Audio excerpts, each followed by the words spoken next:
So day 4, today we're going to leave Blinman and ride across to Arkaroola through the Nantawarrina Aboriginal Reserve.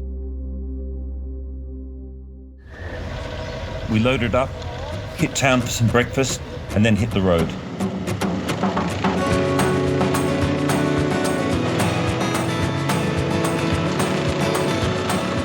HD seemed particularly infatuated with the goats this morning.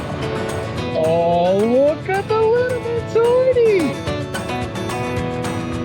They'd be so delicious. Oh, very cute. Look at them!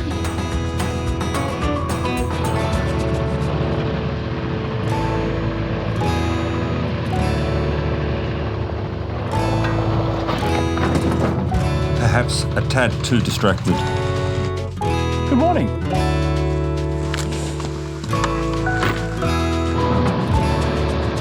The trail leading to Nantawarrina got a bit sort of technical and a little bit more challenging than we'd originally thought. We were sort of set up for what we thought was going to be a very cruisy ride.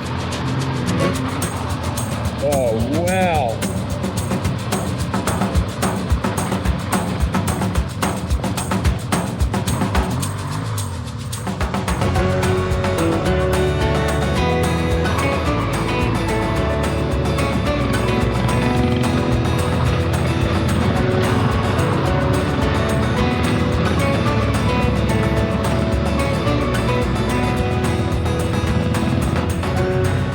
Then we entered the Nantawarrina Protected Reserve. If you're going to ride through this reserve, you need to bring, I think it's $25 or $35 cash, and you can just register and get your permit when you come in.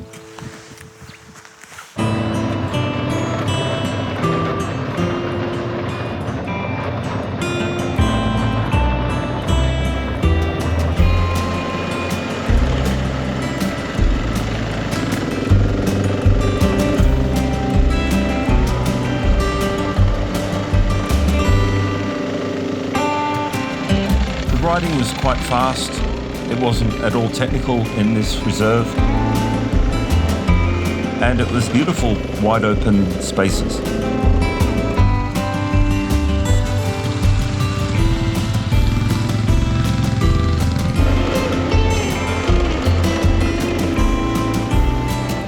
Then we popped out on the Gammon Ranges Rd and we just made our way along that dirt road to Arkaroola.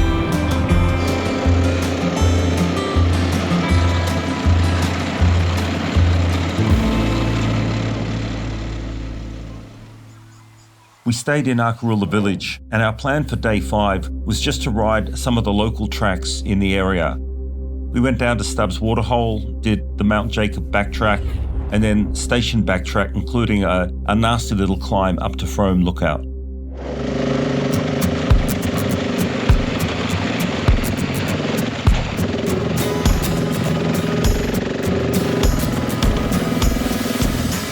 When you ride down to Stubbs Waterhole, you realise just how different Arkaroola is and the landscape is around there.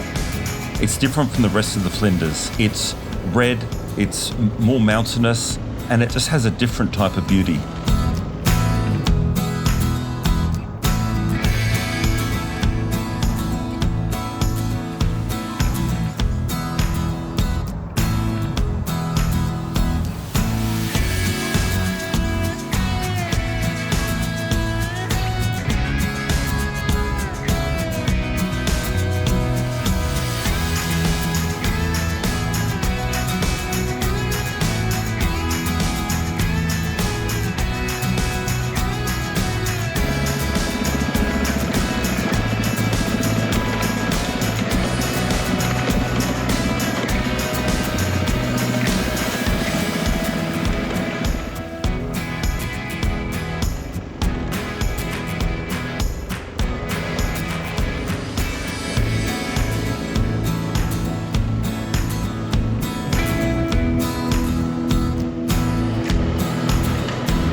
Then we rode Mount Jacob BackTrack, which I did last year and I really enjoyed it.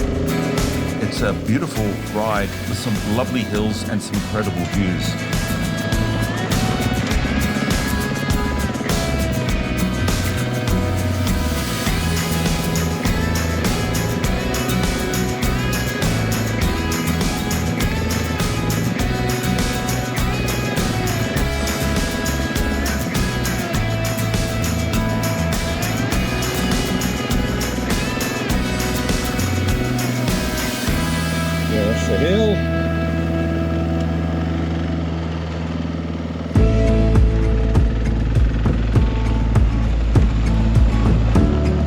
remembered this particular hill from last year. It's just a nice steep little climb, and then you just get this 360-degree view from the top.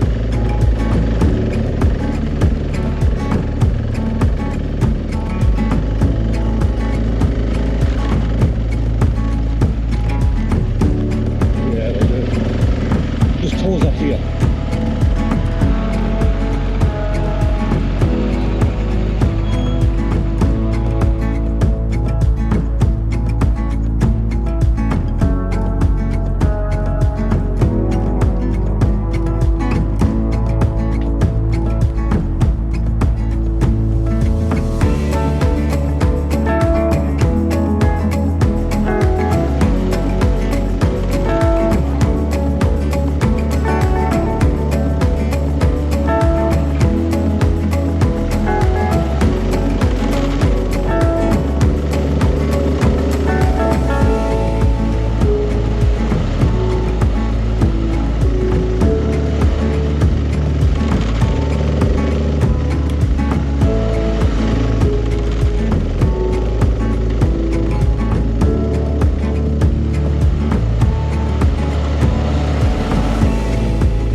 Okay, look cool.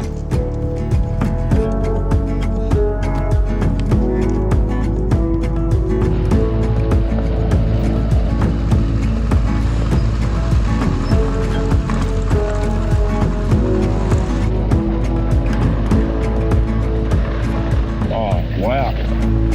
There's really cool cliff face down to the left of us, yeah.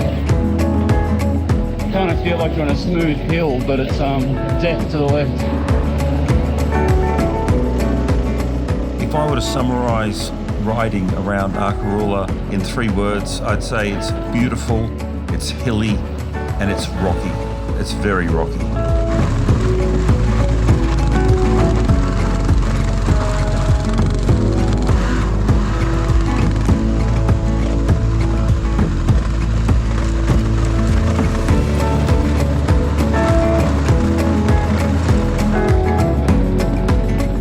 After finishing Mount Jacob's BackTrack, we did station BackTrack, which I hadn't done before. Nice little trail, but we saw this turn-off up to Frome Lookout, which was a steep, rocky climb. And heading up, it wasn't too bad. We sort of made it up there without too many problems.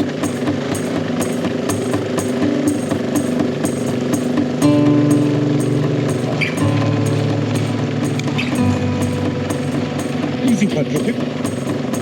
I did say it could be harder, it could be easy.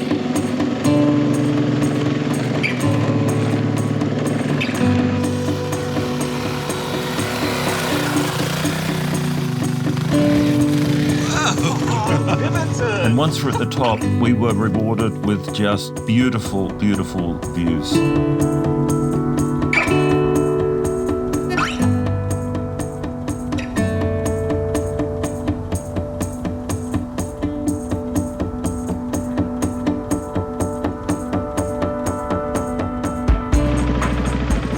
As we started down, I realised that the descent was probably going to be trickier than the climb.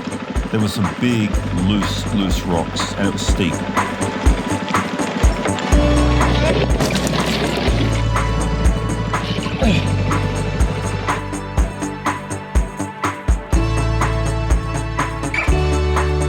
I was interested to see how HD was going to deal with that descent on his big GS.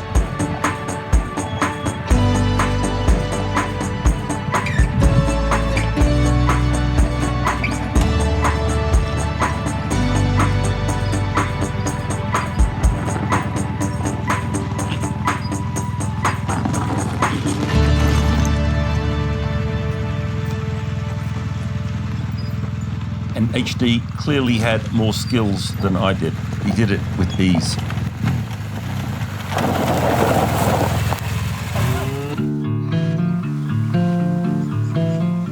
Day 6, and we started the day with a little bit of maintenance. Coco needed to do an oil change. probably did the neatest, cleanest, fastest oil change I've ever seen. He also needed to tighten his chain, which had become fairly loose.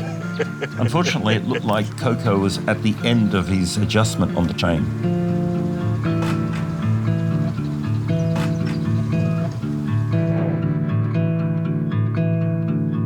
Our plan for day 6 was to ride to Waraweena, and we'd picked a route through the Gammon Ranges National Park. Unfortunately, we hit a snag right from the beginning. The national park was closed. It seemed they were doing culling of the goats and they had shooters in there. So there's no way we could go through there.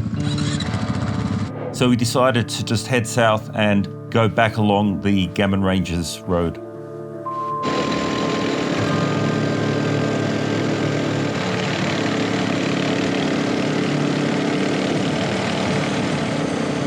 We arrived at Waraweena and we met Ian, who's the caretaker there, and he gave us a proper briefing and showed us where our campsite was for the night.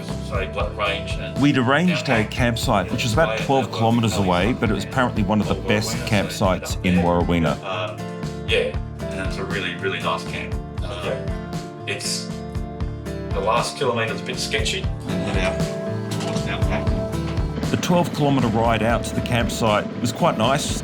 Some sandy riverbeds to get through, but nothing too bad. And then we saw the turn off to Black Springs. Painting job for him. That's lovely. And then we got to what Ian described as the sketchy bit.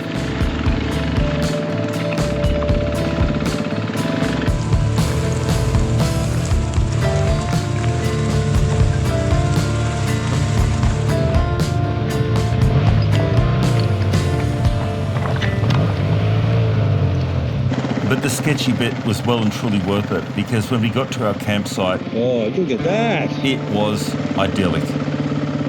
It was probably one of the nicest campsites I had ever stayed at. Fire pit, look at that.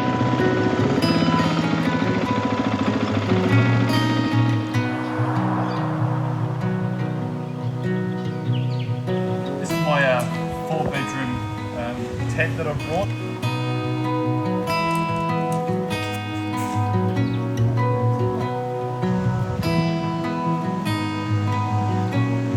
Table. We set up camp, grabbed a quick cuppa, and then decided to go and explore some more of Waraweena.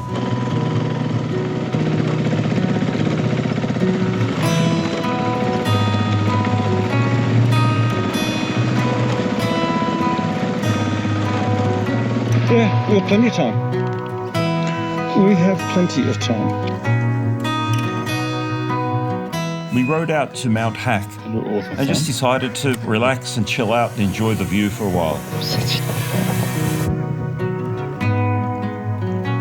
When I plan rides, I'm probably planning shorter distances than most people, just because I like to have plenty of time to sit around and enjoy the countryside that we're riding through. I don't like feeling rushed and having to get there after dark.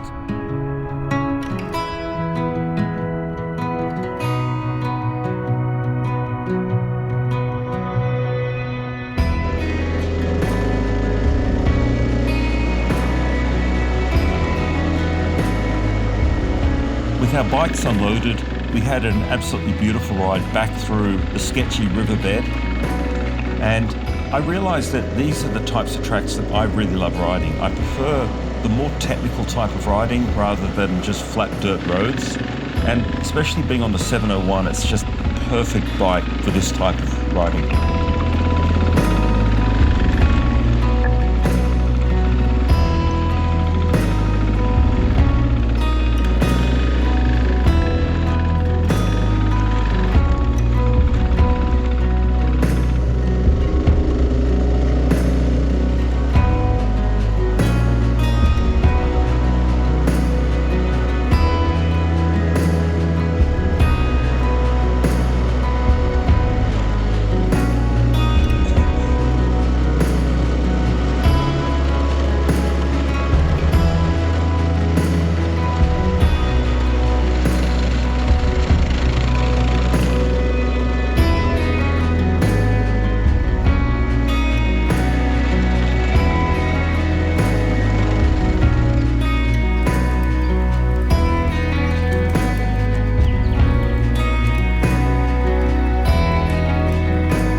We got the campfire going and we settled in for just a wonderful night's camping. Now I know that camping is not everybody's cup of tea, and there are times when it can be, pretty horrible, but for us, it was perfect. There was not a bug in sight. The weather was perfect, and you could not find a more beautiful place to camp. So we just had a great time.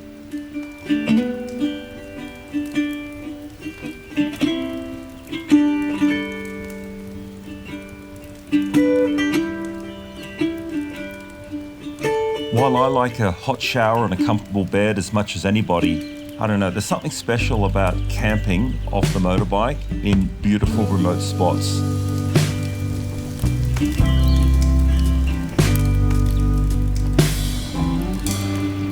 For me, this is kind of almost like the ultimate in adventure bike riding. And we're joking about And just sitting around a campfire with a few mates, having a glass of wine and some snacks, I don't know, it just felt like there's nowhere else I'd rather be at that point in time. The food may not be as good as a good schnitty from the pub, but I'll tell you what, with HD's cooked naans, it was pretty damn good. on the Naan Toaster 3000. On a fire that is 9,000 degrees Celsius. It's Look at perfect fire. I don't know. Look at that! Look at it. It's fucking spectacular.